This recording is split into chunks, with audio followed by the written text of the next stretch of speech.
2026 সালের নতুন বছর শুরু হওয়া মানেই নতুন আশা, নতুন লক্ষ্য ও নতুন সৌভাগ্যের দ্বার খোলা। এই শুভ সময়ে যদি আপনি কিছু বিশেষ কাজ করেন, তাহলে মা লক্ষ্মী আপনার উপর বিশেষভাবে প্রসন্ন হন এবং ঘরে ধন সম্পদ ও সুখ সমৃদ্ধি বৃদ্ধি পায়। প্রথমত, নতুন বছরের প্রথম দিনে ভোরে উঠে ঘর পরিষ্কার করা অত্যন্ত শুভ বলে মনে করা হয়। পরিষ্কার ঘর ও পবিত্র পরিবেশে মা লক্ষ্মীর আগমন সহজ হয়। এরপর গঙ্গা জল বা পরিষ্কার জল দিয়ে বাড়ির প্রবেশদ্বার ছিটিয়ে দিন এবং সেখানে একটি প্রদীপ জ্বালান।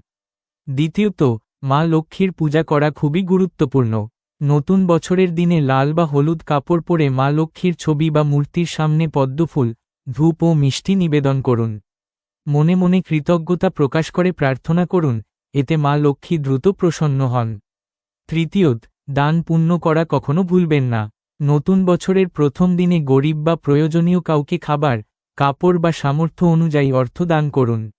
শাস্ত্র মতে, দানের মাধ্যমে লক্ষ্মীর কৃপা বহুগুণে বৃদ্ধি পায়। এই তিনটি কাজ যদি আপনি 2026 সালের নতুন বছরে আন্তরিকভাবে করেন, তবে মা লক্ষ্মীর আশীর্বাদে আপনার জীবন সুখ, শান্তি ও সমৃদ্ধিতে ভরে উঠবে।